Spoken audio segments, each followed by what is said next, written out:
कमी वेळ तुमच्या कृपेने, म्हणून संतांची कृपा असायला पाहिजे हे लक्ष असं. म्हणून त्यांनी एक सांगितलं, संत येते घरात वचे दिवाळी दसरा. कोणी आला तर त्याला असं परत पाठवू नका, कारण कधीतरी नाही उपयोगी होणं नाही, काहीतरी सेवा तुमच्याकडून घडावी म्हणून ते पायी चालत असतात. त्या चालीमध्ये तुमची काहीतरी सेवा एक व्हावी म्हणून ते येत असतात पावती घेऊन. ते आल्यानंतर लगेच दरवाजा बंद करू नका, आले असं नका बोलू.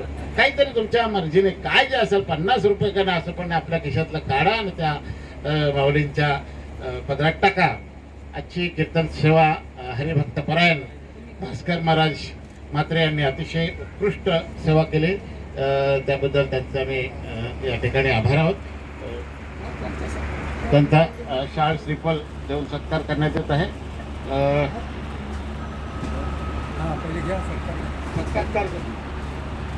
भास्कर महाराज म्हात्रे यांचं सत्कार अध्यक्ष दिंडीचे अध्यक्ष खंडेराव भोईर यांच्या.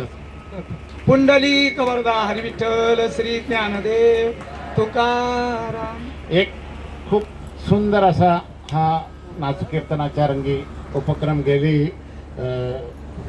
मला वाटते 2018 पासून सुरू झालेला आहे.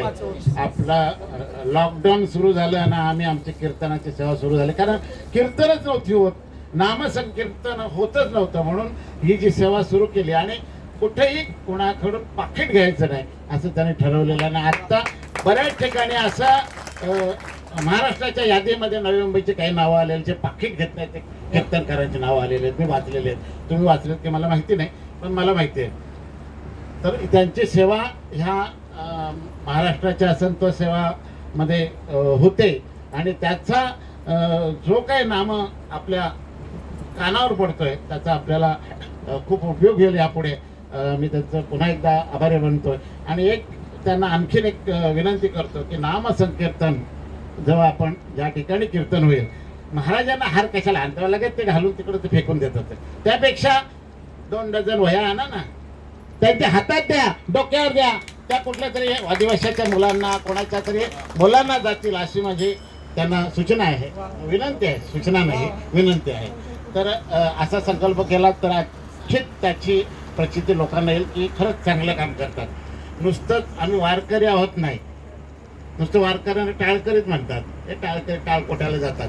पण वारकरी आम्ही काहीतरी अन्यायावर वार करतो, ज्या गरिबीवर जे गरीब विषय याचं शिक्षण घेतलं. मला वाटतं तुम्ही ही पुस्तकं, हे वया आळंदीच्या ज्या मुलं शिकतात त्यांना द्या, काय हरकत नाही, पण त्याच्यातून कोणीतरी शिकेल असं मला वाटतंय, म्हणून मी बोलून दाखवलंय. धन्यवाद. आजची जी सेवा खूप छान झालेली आहे. आज आज आपला ह्या ठिकाणी शनी जयंतीचा कार्यक्रम म्हणजे उत्सव आपला सुरू झालेला, अखंड हरिनाम सप्ताह यामध्ये सुरू झालं आहे. आजचं आपलं किती वर्ष आहे? 24वं वर्ष आहे आणि या 24व्या वर्षात आपण पदार्पण केलेलं आहे आणि अतिशय उत्कृष्ट पद्धतीने कार्यक्रम सुरू आहे. आज आपण सकाळी 8 वाजता हरिभक्त परायण शिवाजी महाराज पुरी यांच्या हस्ते कलश पूजन झालेलं आहे. त्यानंतर 8:30 वाजता हरिभक्त परायण भगवान महाराज म्हात्रे यांच्या हस्ते वीणा पूजन झालेलं आहे. त्यानंतर 9 वाजता हरिभक्त परायण दिनकर महाराज पाटील यांच्या हस्ते ग्रंथराज ज्ञानेश्वरीचं पूजन झालेलं आहे आणि आजचा कार्यक्रम त्यानंतर सुरू झालेला आहे. सकाळी जो नाश्ता या ठिकाणी आम्हाला या सेवेसाठी दिला ते श्री हेमंत पंडितराव कुलकर्णी यांचं मी या ठिकाणी आभारी आहे. त्यांच्यापैकी कोणी असतील तर त्यांनी या ठिकाणी यावं, त्यांना एक श्रीफळ.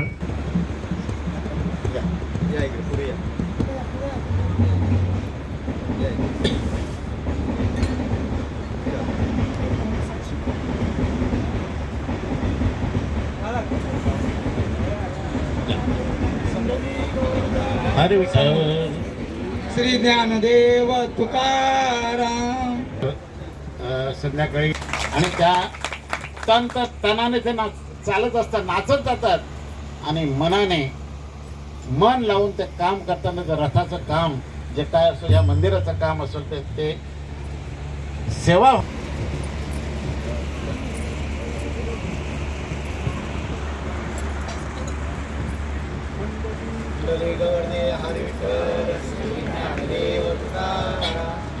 नाथ भगवान की जय.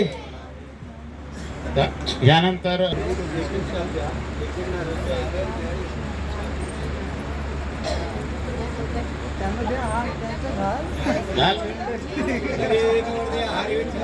श्री ज्ञानदेव तुकार पंढरीनाथ भगवान की जय. ईश्वर महाराज की. फोटो काढा, फोटो काढा. तयार सर